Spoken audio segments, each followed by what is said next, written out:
যিমান প্ৰকল্প চাই আছোঁ আৰু গোটেই অসমতে মই বিভিন্ন প্ৰকল্প অহা দুমাহ এমাহত চাব যাম, আপোনালোকে দেখি পাব। এই গোটেই প্ৰকল্পবিলাক আমি 2025ত শেষ কৰিম আৰু এনেকুৱা প্ৰকল্প গোটেই যদি অসমত আমি চাব যাওঁ প্ৰায় 35,000 crores কাম চলি আছে। এটা দুটা নহয়, যেনেকৈ কালি মই ইয়াতে জিলা উপায়ুক্তৰ কাৰ্যালয় চাব গৈছোঁ। এতিয়া মানুহে এইটো ক'ব পাৰে গুৱাহাটীত হৈ আছে, এইটো গুৱাহাটীত হোৱা নাই, 12খন জিলাত হৈ আছে। তেনেকৈ মেডিকেল কলেজ হয়তো হ'ব পাৰে যে গুৱাহাটীত চাম, তেনেকুৱা নহয়, বহুত কাম চলি আছে। মেডিকেল কলেজৰে আমাৰ প্ৰায় আৰু 11খনৰ কাম চলি আছে।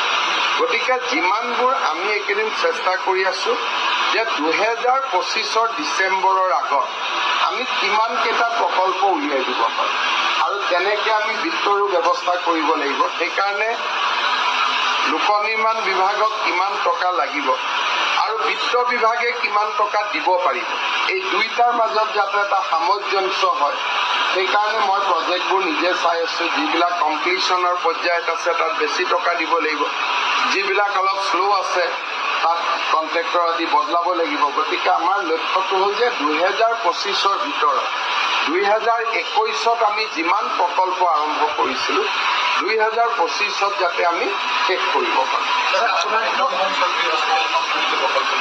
এইটো 2025ৰ আগত মহেন্দ্ৰ মোহন চৌধুৰীখন আমি চেছ কৰিব লাগে। কিন্তু এইটো এটা বহুত ডাঙৰ প্ৰকল্প, এইটো অসমৰ ইতিহাসৰ এটা বহুত ডাঙৰ প্ৰকল্প।